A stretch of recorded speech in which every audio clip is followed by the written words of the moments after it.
Batman week. We're talking Batman number 5, Arkham number 1, and DC KO Night Fight number 3. Also, Sebastian Stan rumored to be in Batman Part 2.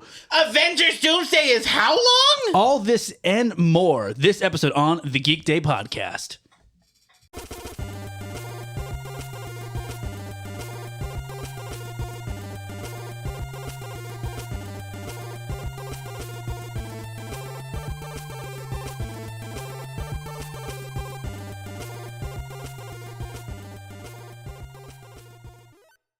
Hello and welcome back to the Geekday Podcast. We're turning your weekday into a geek day. I am one of your hosts, Rob, and with me today I have my other co-host, Mr. Alex Moon. I'm Alex Moon. Hello, Alex Moon. How art thou? I'm good. Is my mic lower than yours? No, it's good. It's good. Is it? Okay. Like physically, yes. To me, well, no, to me it sounds lower, but you know, if it is lower and you end up having to fix that in post, that's your job. Not yeah, mine. it's my fault. Yeah. Yeah. Hey, how you doing, man? I'm doing good. How are you doing? I'm doing well. It's been a fantastic week.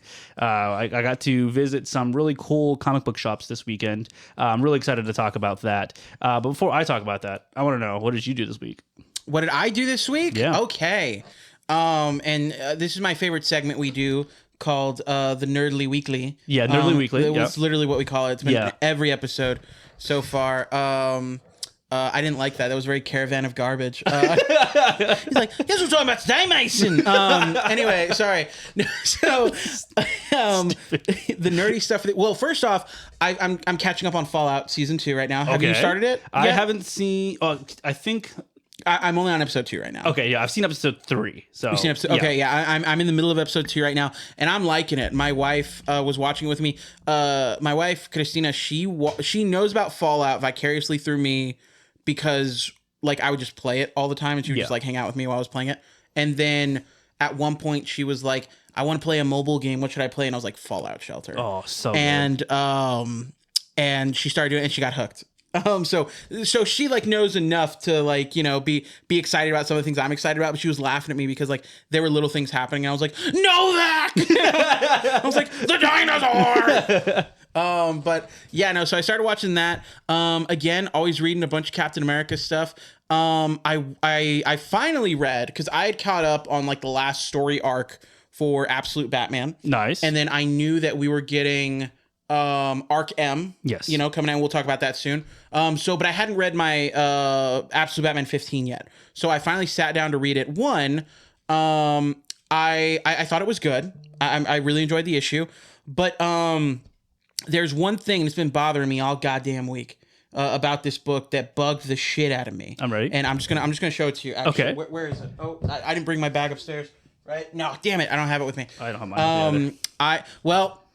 Maybe you can put it up on screen or something or whatever. But there is a 2-panel spread in that book. Whenever you see a full spread, right? Or not 2-panel, sorry, a 2-page spread. Mm-hmm. Whenever you see a spread, how do you read it? I do left to right, and then right? Like it goes. I know exactly what you're talking about. Thank you. Yes, I know exactly what you're talking about. It stuck out to me. Yes. It really bothered the fuck out of me because like it's Pennyworth talking to Bruce about the Jonkler, right? Yeah. And the page is laid out where like action that flows onto this page and then action that starts here that flows on, you know, like a full 2-page spread, right? And I'm reading it left to right, and all of a sudden like the tone and cadence kind of changes, like he's answering a question when I get to the right side. And I'm like, that's what? Yeah, I was like, that's a little weird. So I finish reading it, and then I go back to the other side and I start reading from there. And then I get back to the other side, and it's like the tone changes again. And then I realized I was supposed to read this whole left side first, and then I reread that page like 4 fucking times. And I was like, that makes more sense. I'm supposed to read it like this, but the layout of it didn't flow like that. Like I had to take myself out of the comic book, like what I know it is to be, to read it correctly. That bugged the shit out of me. There is, I don't remember if it's in Arc M or if it's in Batman 5. We're going to talk about it in a little bit, but it has a spread that crosses two pages, but it also has different boxes at the bottom. Like, I prefer that. Because it's like, okay, we know this is one whole action thing that's across 2 pages. Yeah. And then these different boxes is like, okay, you read left to the right. So yes. That's what I prefer when it's agree. like, hey, dummy, dummy, like, read it like this. Yeah, there's like some context clues of like, you know, and I think the reason that stuck out to me, and obviously it stuck out to you because you remembered it, it stuck out to me because like it feels like, you know how like in a video game where like they teach you like, hey, these are the rules. We're looking for the red bricks show you that you can climb this wall, right? And then you get stuck in an area for like 30 minutes because you had to climb a wall, but it's not red bricks. You know what I mean? It felt like that. Like I've been trained to do this, and then you fucked me for some reason. Anyway, but that was my weird ADHD thing that bothered me this week. But yeah, no, I watching Fallout, read more Captain America, then caught up on Batman, so that way I could be ready for Arkham. And then another thing I'll bring up, but after we hear what you were doing this week. Yeah, I went to go touch some grass, and then promptly went back inside to go to 2 different comic book shops. So I went down to visit my wife's family. It's kind of fucked that you said to touch some grass, considering what you were doing. That's so true. I went down to the Rio Grande Valley with my wife for some family reasons. But while I was down there, I went to go visit Kaboom Comics. Ooh, Kaboom! So I'd been there before I think 4 years ago when me and her first started dating.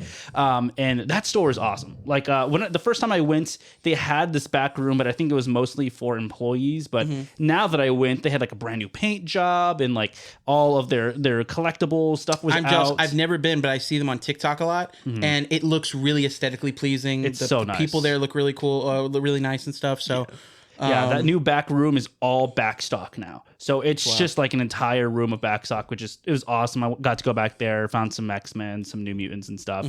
And then my wife is really interested in reading comics now. So hey, look at you. So she found it. I was like, oh, babe, tell me what like one person like you would be interested in. She's like, well, the X-Men. I'm like, okay, I can give you like older X-Men or newer X-Men. She goes, let me just focus on one person. We were playing the Marvel Multiverse RPG game. Yeah. And she found Dazzler? She found Dazzler. Oh, so she was like, I'm going to do it. shit. She found this run from 2024, but only found issue 2. Dang. And then I went somewhere else. I was like, I'm gonna look for. I'm just excited. I'm like, oh, she wants to read comics. Couldn't find one. Found 3. Okay. Went to another one down in the valley. Couldn't find 1 or 4 because it's only a 4-issue run. Oh, okay. So I ordered it online, Hey. and it came in today. So I'm very excited to give that to her. Oh, hell yeah. But another one is I want to pimp this place out. It's called Legacy Comics and Collectibles. Oh, you bought a shirt? I didn't buy a shirt. I won a shirt. So you want a shirt? I want a shirt. This place is awesome. It's here in San Antonio. It's like all kind of back stock. Everything is $2. That's in the middle of the store. It's fantastic. And they also have this really cool thing where if you buy 10 comics, the owner of the place went through all these comics. He's like over 15,000 comics in the store. And he picked 100 of them, 50 from DC, 50 from Marvel, and he like wrote them down. If you pick that comic in there, you win a free T-shirt. So I got that, and also a slab. So I got my very first slab, and I brought it here today to show it off. I got a Captain Phasma, a 9.8 slab. Something I never thought I would ever own because I'm not really into slabbing, but now that I have it, I'm like, oh, maybe. Oh shit! Can I see it? Can I see it? Yeah, definitely. Check it out. Oh shit! But no. But it's like that awesome. Harrison Ford meme where he throws the Millie Falcon. But it is. Oh, that's beautiful. It's awesome. Like that place is fantastic. It is. Whenever I look for back stock, that's the place I go first. Where's it at, Rob?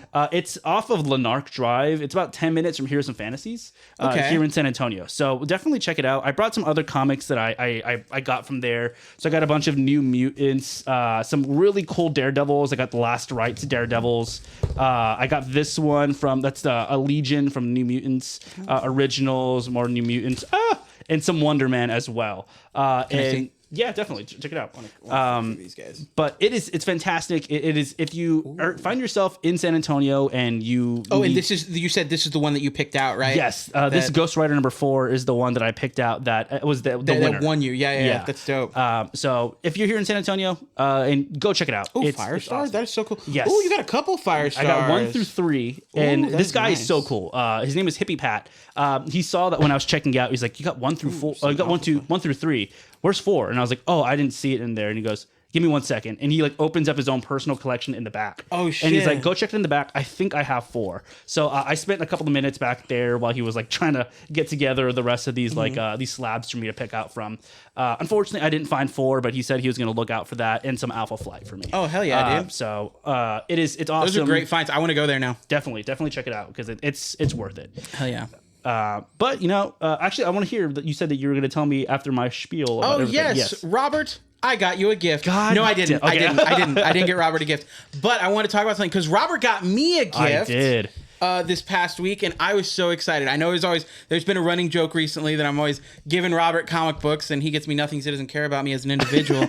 But no, so Robert, he had picked up some comics for me. He was dropping them off to me, and I haven't read it yet, but I'm really excited about reading Radiant Black. Let's go. You left me that, so I'm really excited to either get as hype as Robert or be able to shit on Robert with knowledge. But Robert was like, "Hey, I got you a book, and I feel like you already have it." But I got it for you, and I was like, oh, okay. And I opened up, and it was the first thing in the bag, and I literally got inside my house. My daughter was like, oh, what did you get? And I was like, oh, Robert left me some books, and he said he got me like a new comic book. And she was like, oh, what is it? So like I opened like the Walmart bag it was in or whatever, and I literally at the top of my lungs just went, Robert!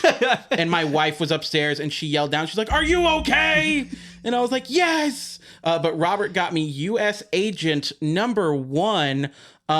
So I'm a big Captain America fan. If you don't know that about me or can't tell from the background, I'm a big Captain America fan. And actually right now I am rereading like 300 through like 350. Well, actually it's going to go up to like I forgot what it was. It's like 350 something or 60 something. Anyway, I'm reading up to the point where John Walker officially becomes U.S. Agent. And this was on my list of stuff to get because I wanted to read his miniseries. So this is like his first standalone comic. Robert got it for me. I was super hyped about it. So thank you very much, Robert. No problem. I appreciate it. I wanted to give you your flowers. Thank you. This is better than everything I gave you, just so you know. It's funny because like you're like, oh, you didn't save it for the podcast. I'm like, no, I'm like 90% sure you have this thing. And immediately, like I just turned out of your neighborhood. Oh, yeah, I was calling him immediately. Yeah. I was like, thank you so much. What the fuck? So hey guys, I finally did it. The saga is finally over. War is over. It's not. But we can go ahead and jump into... Because I bought you a shark. No. Okay. A very cool, fantastic week that I've been very excited about. It's Batman week, y'all. We got a lot, as you can see right here, of Batman that has come out this week. We have Night Fight #3. We have Batman Arc M, the one shots, and then we have Batman over here. Batman #5, the Matt Fraction run over here. Alex, you immediately were like, read everything. We're going to talk about it. Yes, and yes. I got home and I immediately read every single one of these comics and I have thoughts. Okay. I'm very interested to see what you thought as well. But on the count of 3, I want you to put your hand over what you think is the best one. So this is one over here. Hold up. Let me... This is 5. Okay, this is right Arc here. M, and this M. is Night Fight. Okay. So we're gonna. So the best one or the one that we like the best? The one that we like the best. That's different. Okay. Yeah, the one that we like the best. Let me know when you're ready. I'll count down. Okay. You ready? Ready. So 3, 3. Okay. 2, 1. Okay, I had a feeling. Really? What, so yours is Arc M. Okay, yeah, I'm Arc M. You're 5. Okay. Well, before we get into it too much, Robert, I would like for us to talk. So there are a bunch of other comics that came out this week, and I know Robert picked up a bunch more, and I picked up. I think the only other thing I got this week was actually Spider-Man Noir. There wasn't a lot of stuff I was trying to get, but I was really excited, and also it never ceases to surprise me how many fucking Batman titles we get every week. It feels there's always a Batman something, whether it's adjacent or whatever. There's just always, because we have this Night Fight thing right now. We have Absolute Batman. We have the Matt Fraction Batman run. We have the Detective comic books. There's also one running with Green Arrow in question the right Arcadia now. One. Yeah, there's so much Batman stuff. And that's just stuff off the top of my head. I'm not talking about the Batgirl stuff or the other stuff. But so with that being said, I did want to, before we get into these issues, what are you thinking about each of these series so far? And we'll put Arc M kind of also lumped in with Absolute. Okay. What are you thinking about all of these so far? Night Fight, I think, is something that leaves me wanting a bit more. It's something, especially after this issue, where I'm like, I can see where they're going with it, but it does not have the meat. If they do something in this issue that pisses me the fuck off, I really want to hear about it because I had a lot of like, This is so dumb. This is so dumb. Okay, go ahead.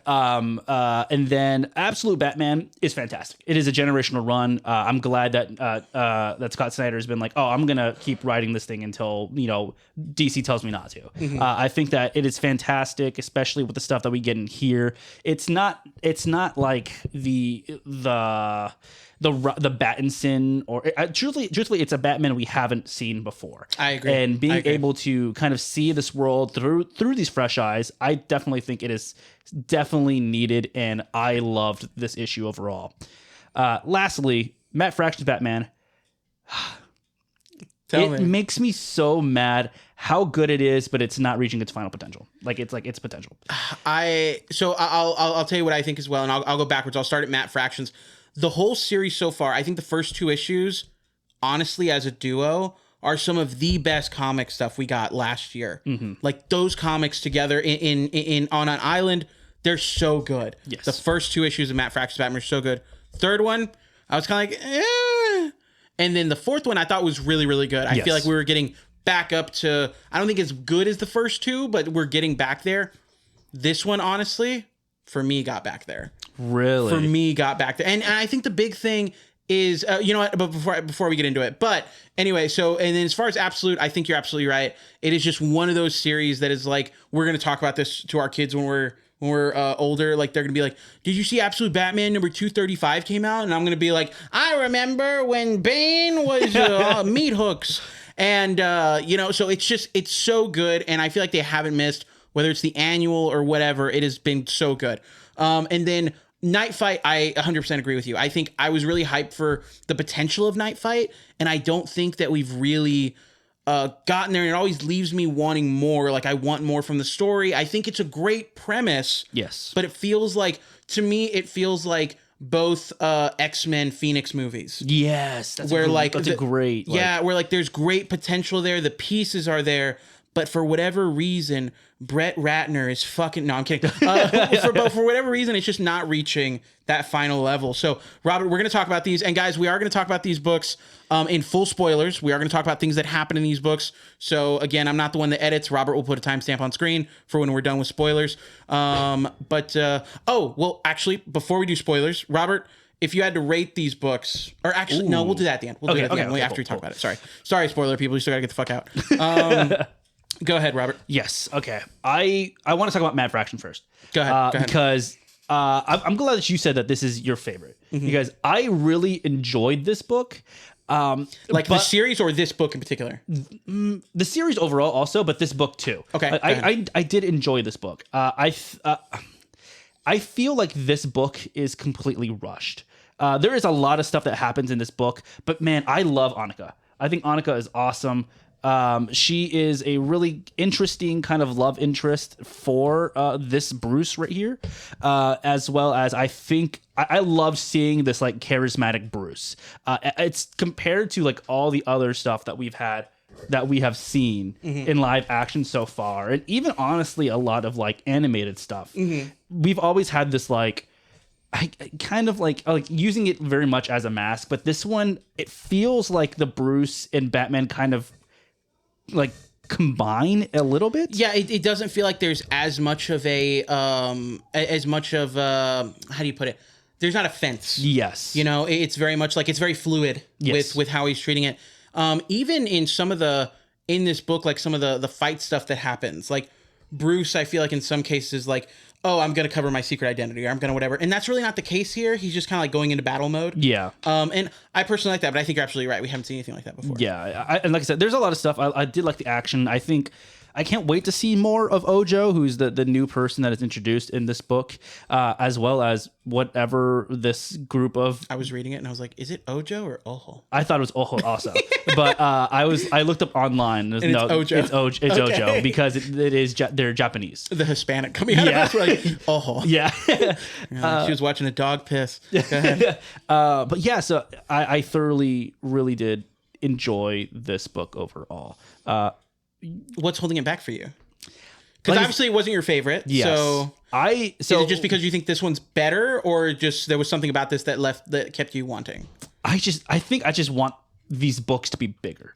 Yeah, I agree. I think like if it had just like maybe 5 more pages, not even, maybe, honestly, even 3 more pages. I mean, I think wouldn't mind if every single one of these Matt Fraction, just because DC puts this thing on here, DC proudly presents yes, Batman. They have this great, and I know they do that with a lot of books, like, you know, they have the cover or whatever, but this one feels like so classic, so clean, so like we have a lot of faith in this book. I wouldn't mind, honestly, I don't know how you feel, I wouldn't mind if this was one of those $7.99 books every month. wouldn't either. Like if it was just a little fatter, give us, because what, it's like 32 pages or whatever, like give us those like special books, like how they do with Batman Deadpool, like give us that length, and I feel like you're absolutely right. I did like the end page of this where Damien, of course, we're in spoilers. Damien's like, like, you know, I've been searching this thing with the father, and then you just see Bruce's face like drop, and then Annika comes around, she's like father. Yeah. I'm like, oh, that's so cool, because it's that's another person that gets to know Bruce's identity, but this one now it's against his will. You know, it's like, I know I saw a lot of people online being like, oh God, Damien's doing I think it was like the Tim Drake thing, or it was like, oh, he just accidentally outs Batman, but I think it's fine. But I think for me, all of that was very in character for everyone in the situation. For Bruce, with kind of like, well, shit, but he's not like, at least like in the little bit we get, he doesn't seem like he's like, the fuck, he's more like, come on, man. Like, you know, and Damien, like, of course, he's overzealous. That's his character. He's not thinking about that kind of stuff.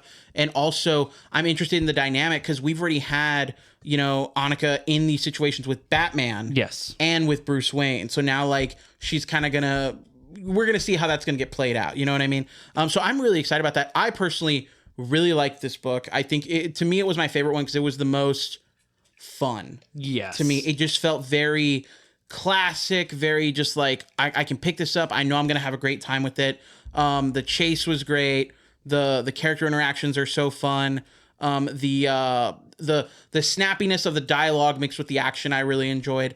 I think if there's any, like a slight, like, you know, I guess my dumb nerd brain is like, I wanted to see a little bit of Batman. So that's always a gripe for me, but I understand it's like a dumb nerd brain thing that like, I want to see the costume. But I get it. And even the book doesn't sell you that that's what this is. The book, there is no, I know this foil cover, but it's the foil cover of the A cover.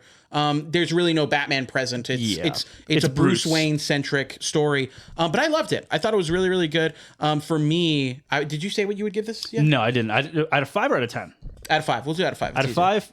I gave it a 4 out of 5. 4 out of 5? Yeah. 5 out of 5 for me. 5 out of 5? Oh, yeah, nice. Yeah. And I think it's just because, again, for me, when I'm reading comics, I'm in the mindset now where I'm not always like, I want to be moved. Yes. All the time. I'm more like, this was such a fucking fun time that I'm like, 5 out of 5. I really enjoyed it. Not everything needs to be world changing. You know, exactly. I think that's a big thing that a lot of people nowadays gives too much criticism to some things, where they're just like, well, it didn't move the needle. It's like, some things don't have to. Yeah. Like, you don't go to go watch an Indiana Jones movie expecting it to be Interstellar. You go there to be like, oh, I'm here to watch Nazis get punched in the face. Of course. So that's how I feel. Like, it's like, yeah, a 4 I think is still great. Bouncing off that, and we can make this a clip, I do have a hot take about that. Okay. I feel like comic book readers who, how do I say this? Comic book readers that expect too much out of comic books are coming from the movies. I agree. Yeah, because like I feel like we only get so many movies. Because for example, right, there is, let's just keep it with Chris Evans. There's 3 Chris Evans Captain America movies, and they're all really, really good. You know what I mean? Not all Captain America comics are all 5 out of 5s, 10 out of 10s, right? Sometimes they're just a fun, goofy time. But it's like that with all comic books. I'm just using that as an example. But I feel like people who come from the movies, they get one movie and they're like, oh, this is so good. So they expect every comic book to be so good because that's what it's based off of. And it makes us overcritical, I feel like, when books come out. So I feel like a lot of people that come from that realm maybe have come from the movie, which isn't bad. Like, however your gateway is into these characters is great. But I feel like you do come in with a certain perception of like, I'm going to get X quality, and not the comic books are bad, but 90% of comic books, and I stand by this 100%, are shit. And that's just the reality of it. They're fun. They're always fun. They're always an autistic kid's dream.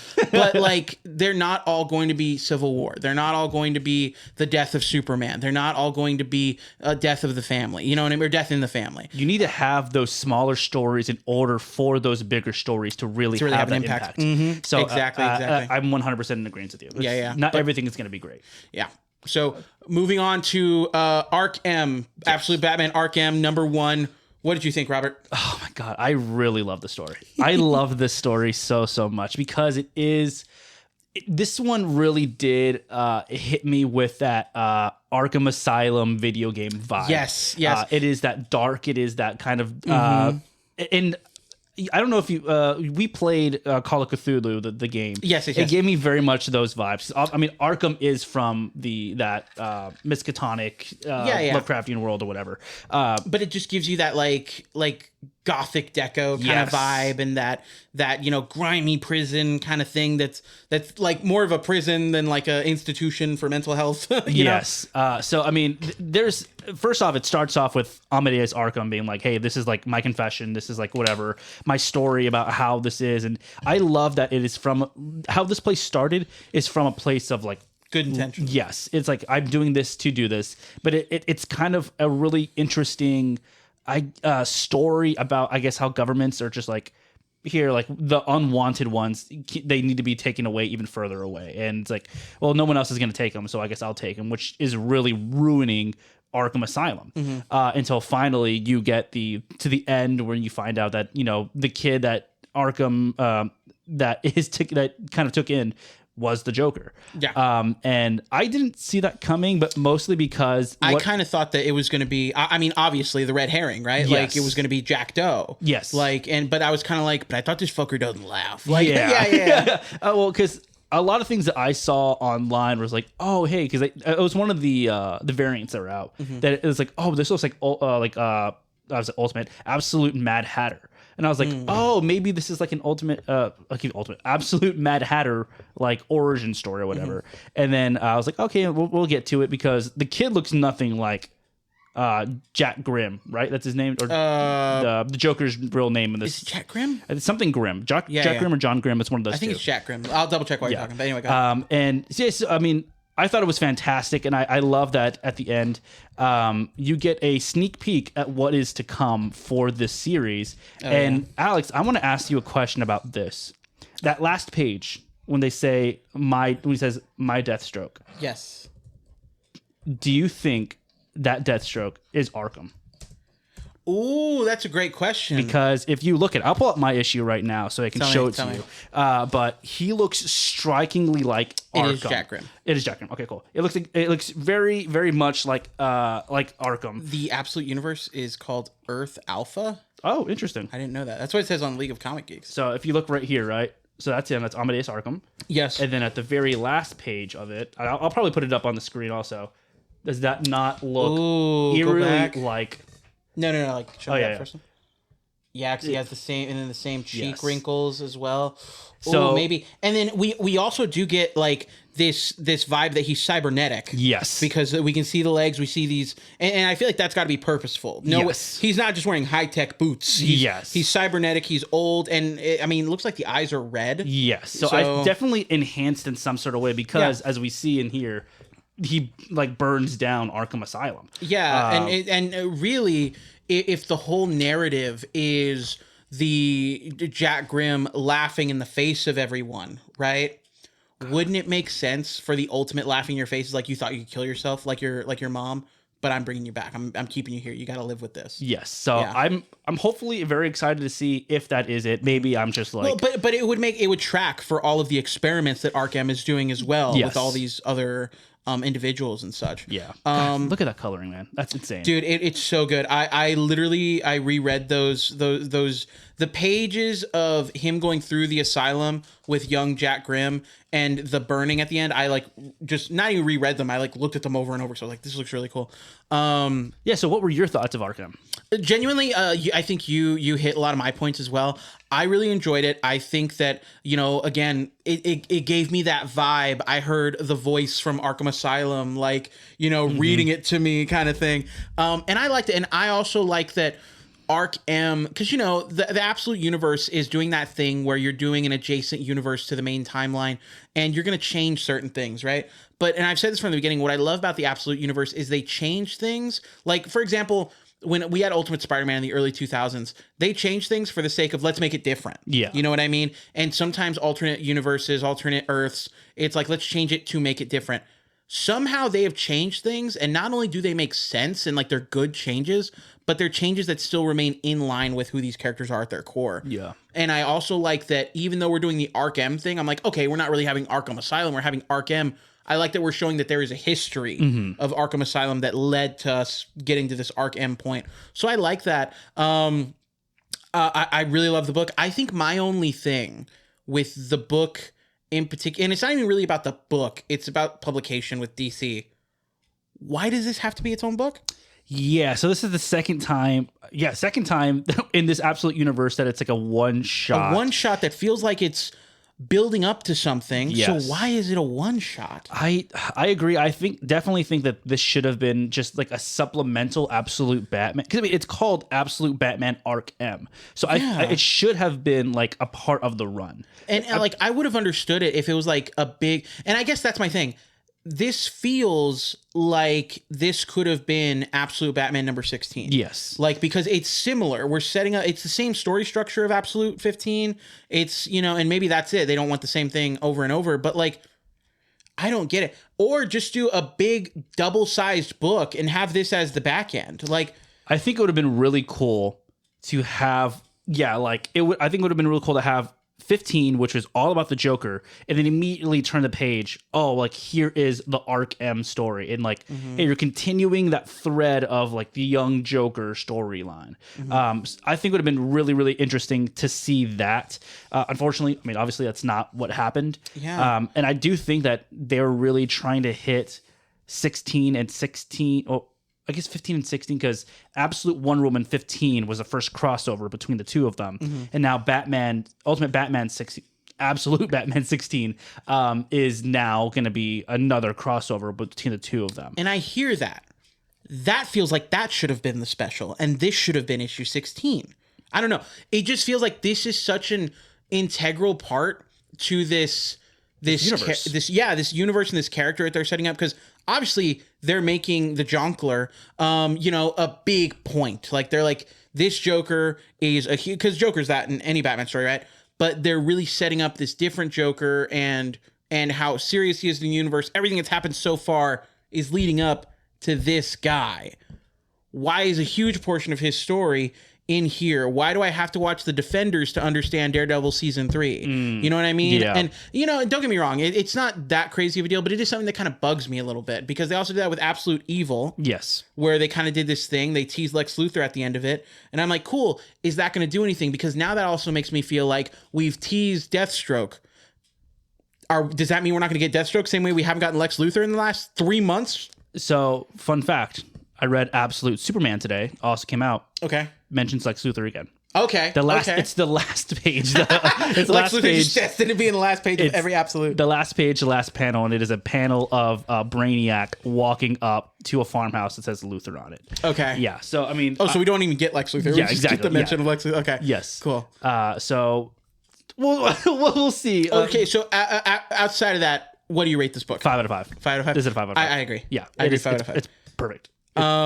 So Robert, I would like to start off with this one if you don't mind. Go ahead. 100%. Okay. So Night Fight number 3, the DCKO tie-in for this is Batman's story that happens after he's taken out of the competition early on. So early on, for those of you who might not know or just need a refresher to remember what Night Fight's about, in the first issue of DCKO, Bruce gets murked by the Joker. So he gets immediately taken out of the fight. And when the heroes are taken out of the fight, they're kind of put in this area where like they're stone versions of themselves. Bruce had taken this like apocalypse armor. What the fuck was it? Yeah, some kind of armor like that. And it broke him out of the of the stone, whatever. And I guess his idea was like, oh, I'm gonna be able to break out so I can get back into the fight, help my friends. And the Heart of Apocalypse is like, no, dude, you're not doing that. Like, I've made the rules. You're going against. It literally says you cheated. Yeah. So he makes this universe where he's taking Batman through different like twisted futures where different Robins become Batman, right? So in this issue, in the past issues, we've gotten Dick Grayson, we got Red Hood or Jason Todd, and then we're seeing Tim Drake briefly in this one. Very briefly. Very fucking briefly. And we talked about this. We talked about this. Yeah. So, okay. Unfiltered opinions on this. What the fuck is this? Why are we doing this? One, this is another one. This is another one that, well, I mean, we're talking about this earlier. There's so much great potential here. These great redesigns for these characters. I was really excited for what it was. And I don't know why they took all that potential and then did absolutely fuck all with it. It's not going great. The story is just, I feel like we've gotten 2 issues of the same shit. And then this 3rd issue finally changes it up. We get something really interesting with Tim Drake for literally like 4 panels. And then we don't get any more of it. Like, it just, like, it immediately, like, that was such a great emotional core that they were leading up to there. And then they completely were like, no, we're not doing that. We're doing something else. Like, and not only that, they do some hate. To me, this is the most bullshit of the bullshit out of everything that DCKO has done so far.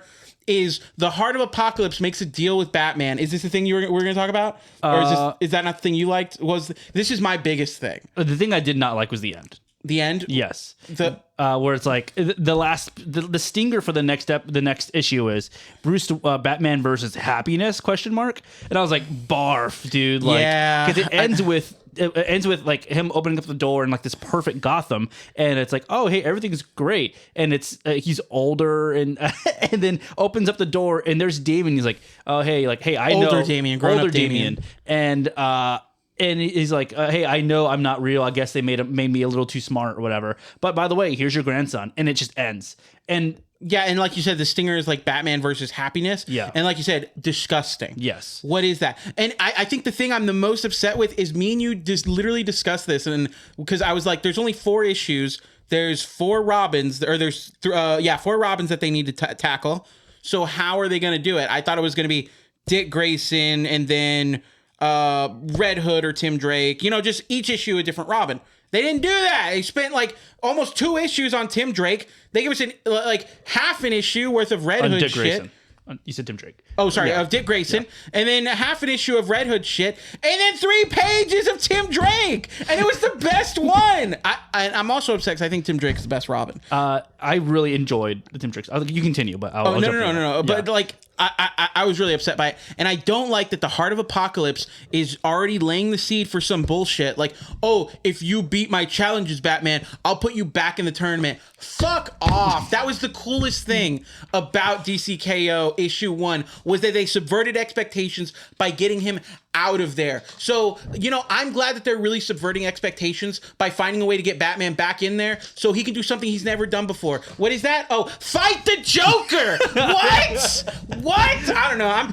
Go ahead. The entire time while you're doing this, I was like, oh, let me get like specific numbers for this, right? So obviously, as we've talked about, at the end of each one of these issues, it leads to the next one. Yeah, and that's what's really been annoying us.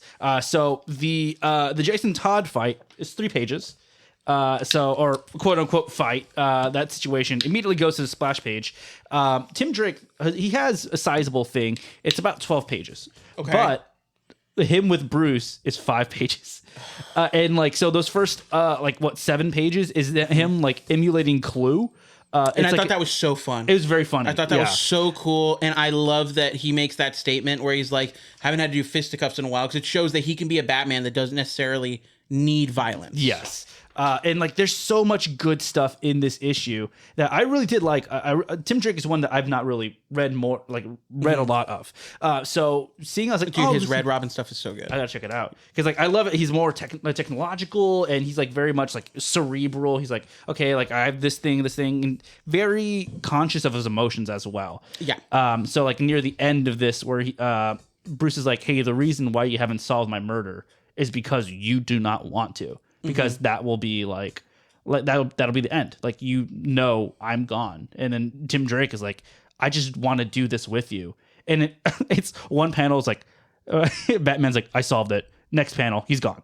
And it's like, come on. Like, that is such an emotional thing. Yeah, it was really good. And then the story, like, I was like, oh man, like, digital Batman's going to help him solve the murder so he can put his son at rest. Like, oh my God, what a great story. What? Like, they didn't do anything with it. It's really disappointing. Like, I think also this would, because this is $3.99, a regular one right here. If this was a $5.99 issue to have a little bit more, like any other issue, that would be amazing. Like, give me, charge me $2 more to give me more content in these books, and I think it would have been perfect. I think it's exactly that thing that we were talking about earlier. It just feels like there's so much potential there, and they're not doing anything with it. And they even have a really cool page where they show all the other Robins, like, as Batman. So I mean, like, what's it called? Cassandra Cain, Stephanie Brown, Fox, the other kid, he's there. And like they go. I could show you all these really cool futures with different ways you affect people and how they become Batman and deal with crime. That would be really cool. Let's make you happy. What? It's really dumb. It's really it's one of those things where I'm like, it feels like one of those ideas, like almost like Spider-Verse, where, you know, in the video game Spider-Man Shattered Dimensions, we have this idea that gets presented and then it becomes a whole universe, right? Mm-hmm. I'm hoping that happens. Like, at some point we get this whole, like, give me the Batverse. Yeah, like, and I wouldn't. It looks so cool, and especially like the Tim Drake Batman looks so cool. The Red Hood Batman, the story there is so rich. I want to see more of it. The Nightwing Batman, give me more of that. That was so cool. The Army of Robins and all that. And I'm against that one, but that's a personal thing. Well, but I think it's cool because it's incorrect. Yeah. Like, it's something that, like, Bruce would actually not want to do. He doesn't want to indoctrinate all these people into that lifestyle, right? But that, again, flawed characters are also interesting characters. So, but yeah, what would you rate this guy? Oh, this is like for me, it's like a 2 out of 5. Dude, yes, exactly. Yeah. That's what I was going to say. 2 out of 5 for me. Because it's not awful. Don't get me wrong. It's not like unreadable. There, like I said, there is some really good stuff with Tim Drake in here. Yeah. Best part of it. But it's getting that 2 out of 5 for me because of that Tim Drake stuff. Yeah. Oh, really? Yeah. Like, if it wasn't for that Tim Drake stuff, I probably would have given this a 1. Oh, yeah. That's what I'm saying. Like, that Tim Drake stuff is so good. It boosted up to that too. Yeah. But it's not that, like, 3 for me where it's like, oh yeah, like it's a book. Mm-hmm. This one shows my disappointment a little bit more. Yeah. But yeah, so I could talk about these books all along, but we got some more kind of breaking news that happened today. Yes. Well, Robert, before we get to that, let me tell you. So this Batman week, would you say this was overall a win for Batman media this week as far as the comic books go? Oh yeah. I mean, even with the disappointment of Night even Fight. with the disappointment of this, I think the disappointment of this is like overshadowed with how much I love these two books. Yeah, they're both so good. Yes. I like these two books. Well, at least this book right here is for sure going to be going down in history. So good. It makes sense why you could not fucking find it today. Yes. Yeah. Robert had to go to. Well, we called 3 comic shops. Yeah. Technically, we touched base with 3 comic shops, and you had to drive to 2 different ones to get it because the regular LCS we go to was just completely out. Yeah, but and you only went. Didn't you go like by 11:30 or something? Yeah, I got there like 11:45. It was like the store had been open for like an hour and a half. Yeah, that's wild. Yeah, I don't think they bought a lot, but which is what that's wild. Yeah, nuts. I think it was also an issue with like Batman Annual. No. That's, really? They bought so many. That's why, like, when you said you didn't get Batman Annual, I was like, that's wild. Because the Batman Annual stack, because our LCS does it like a fucking comic buffet, and it's just a big stack. But it was like this big. Like, it was literally probably this big. Like, it was like from the table here, it was so many. So the world just hates me. Heard that. Well, no, I think it's just a popular shop. Yeah. You know?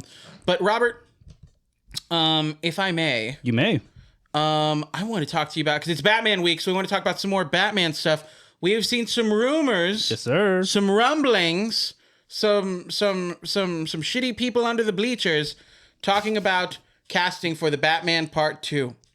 And we've gotten some unconfirmed rumors, but they've been reported on a lot, so I think probably pretty substantial. But we've gotten unconfirmed rumors that Sebastian Stan is in talks for a part in the Batman Part 2.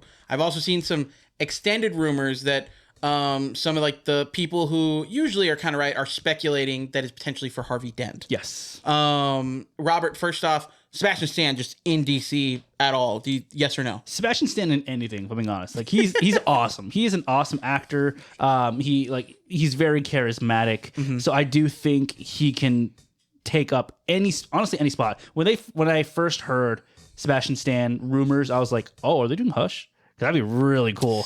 Like I think really cool. I think he'd be a really good Hush. But then I heard Two-Face and I was like, yeah. Okay, yeah, I think that's pretty good. Well, see, my thing is if they're casting for Harvey Dent, I don't think we're going to see Two-Face. Really? I don't think we're going to see Two-Face. Well, because Matt, I keep wanting to call him Matt Fraction. It's not Matt Fraction. Matt Reeves has come out and said that whatever villain we're getting is one that's not going to have been done before on screen. Interesting. Okay. So like we've obviously gotten two versions of Two-Face on screen. So I can see it for a role like Harvey Dent, but it would be Harvey Dent proper, like Harvey previous Dent to him being unless they do a Dark Knight and he turns into Two-Face like towards the end of the film. But I don't think he would be the main antagonist. I'm trying to think of like who would be the main antagonist of the movie. Well, I mean, I think a bunch of people have thrown around like potentially Court of Owls, Hush, trying to think of characters that haven't been done before. I mean, my two that I've always really wanted for the universe have been done before, so I don't think it's it. But Scarecrow and Mr. Freeze are two that I think would be really cool. I know Mr. Freeze is a really big one, especially because I think like a lot of the new kind of like marketing stuff is blue, which would make a lot of sense for that. But yeah, I don't think we're gonna get Mr. Freeze because this Pattinson universe is very grounded. So unless they could really explain, like, I was hoping they were gonna do like Mr. Freeze, where he like pumps people full of like nitrogen or something. They freeze and he pulls off their fingers or something. Kind of like absolute Mr. Freeze, where it's like a little monstrous, but kind of like that, but more like almost like the serial killer vibe. But then there's also part of me it's like, well, it's kind of like the Riddler there. Yeah. But with that being said, Sebastian Stan, you're down for it. Do you think he'd make a good Harvey Dent? And what is another character you think that Sebastian Stan would fit doing? Yeah, so I do think he would be a really good fit for Harvey Dent. I mean, you kind of we see Senator Bucky Barnes in Thunderbolts, which you definitely don't get to see the full experience of Bucky in that role, in a more, a governmental role. So being able to switch over to DC and be able to play a bit of a different character with that, to still have that, like, I would say probably mirrors more of like his Trump portrayal. Yes, like he did.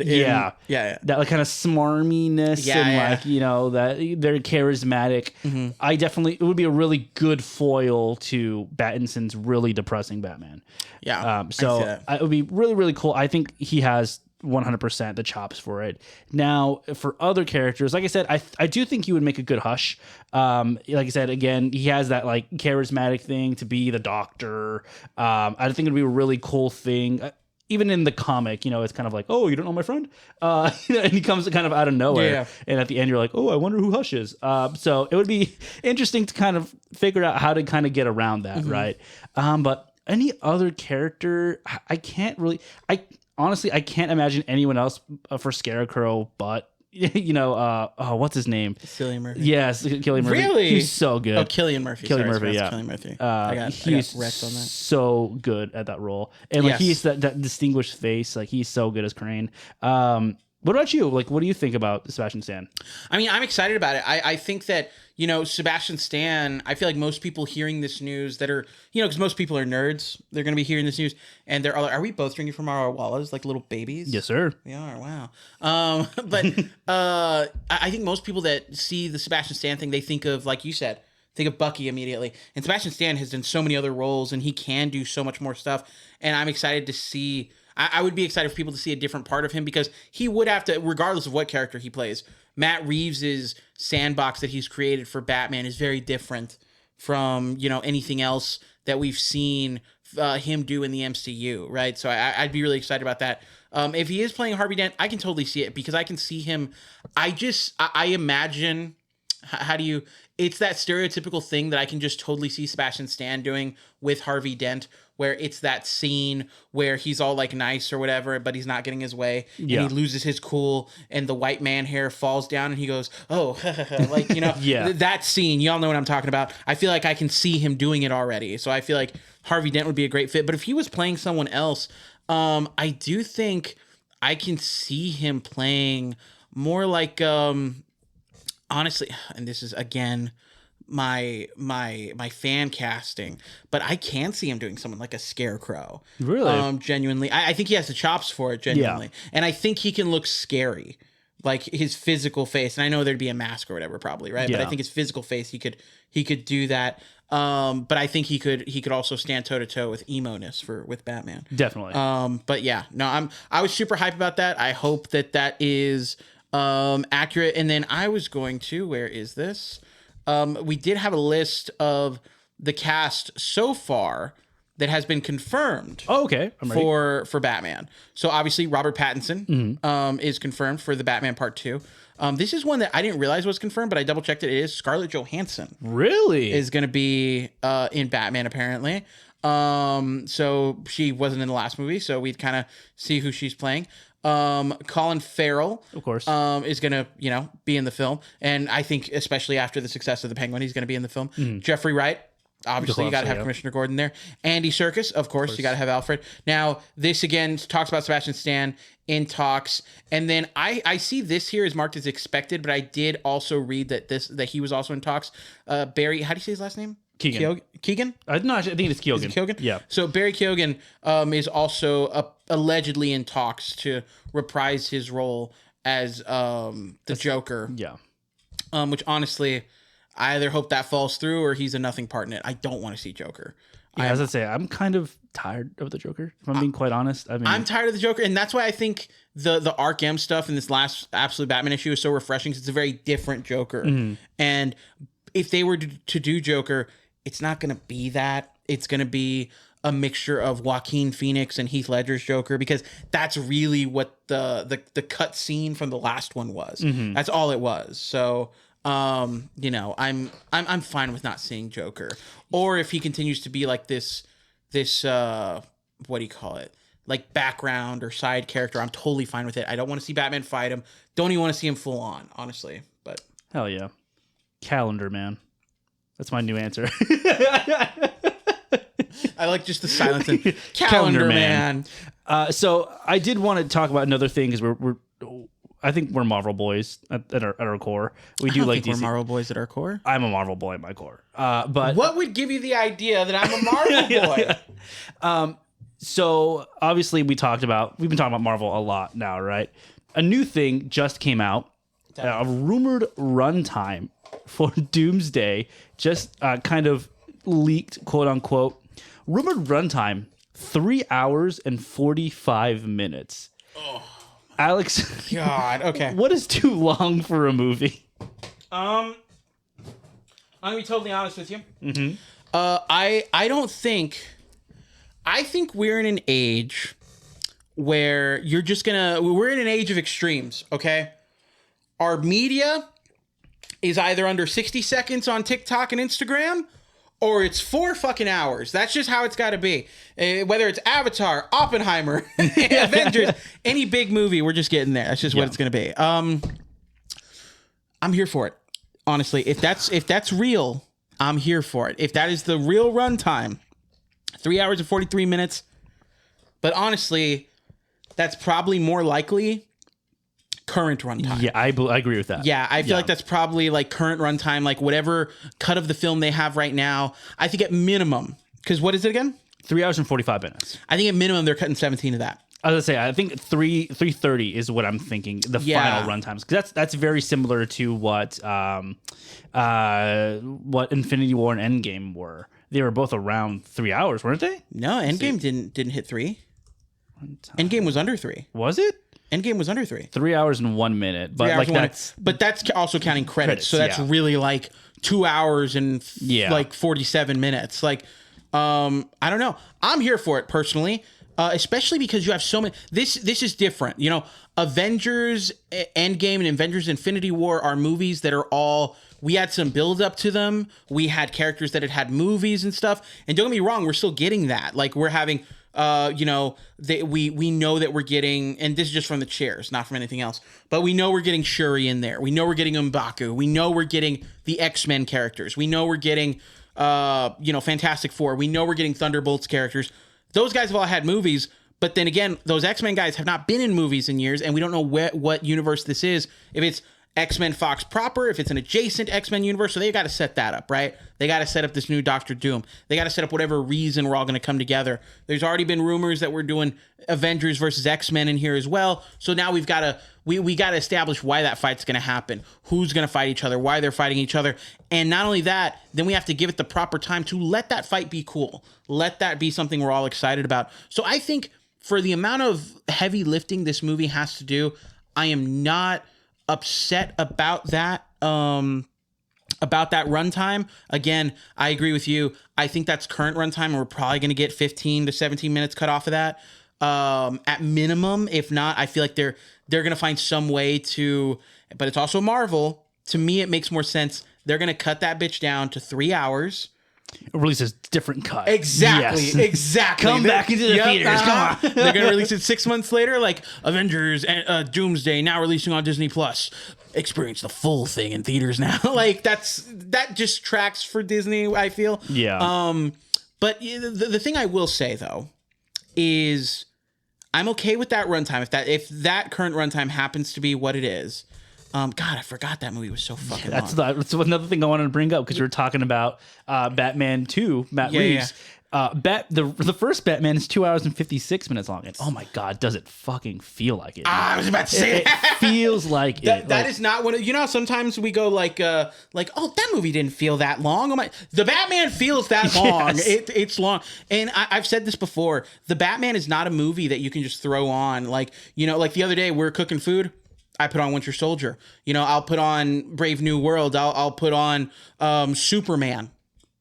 You cannot do that with the Batman. That's like, you got to be locked in to watch it. Mm-hmm. Or, and it's a great film. But so is Pulp Fiction. I'm not going to watch that all the goddamn time. But I was going to say, if we're going to keep this trajectory of having movies this long, we have to bring back Intermissions. Yes, please. Yes. Give us a 15-minute intermission. And honestly, movie theaters, I hear you. It's already like, well, movie theaters will lose money because cumulatively, all those 15 minutes they got to give out is going to equal more movie tickets. You know how many dumbasses are going to go buy more candy? You know how many little kids spill their drinks and they got to go buy another cup? Like, It's the perfect time to go back to your movie, into your concession stand, go in and buy your commemorative cups, your commemorative buckets that you're going to forget in the theater anyways. You can just spend $45. And then you can just watch them and resell them. Fun fact, when I used to work at the movie theaters... Did they used to do that? People would just leave them in the theaters and we wouldn't have to pay for anything. We would just wash them in our... And just take them home. And just take them home. I was waiting for you to go, so Santikos... would just take them, wash them, and put them back on the shelf. I think intermissions, we need that, and like you got to bring back intermissions because y'all got to do something to make the movie or to make the movie going experience more accessible for people. Yes, because like a lot of people are going to be like, a 3-hour movie. What if I have to go to the bathroom? That is taken away if they know at an hour and 45 we're breaking to take a piss break. Yeah. No, so I agree 100%. Intermissions need to come back. Mm-hmm. And in those intermissions, you can just put like fun facts, more Marvel stuff. Like, hey, this is what you've missed on, I want to Loki. see more Maria Menounos. I love Maria Menounos. Me too. No, genuinely. I mean, like at a concert when the opening act stops and you got a couple minutes before the main act starts, go buy the merch. You know what I mean? Like you said, like that's the perfect time to go do that. They do it in like plays when you go see it live. Why can't you do it for a movie? And honestly, movie tickets, they're getting up there to where I might as well go see Phantom of the fucking Opera. So, but, Alex, this has been fun. This has been fun. We should do it again sometime. I'm thinking every week on Thursday. Every week on Thursday for the rest of our lives or until you kill me or trap me into a room I can't leave. We'll see you next week. That's good.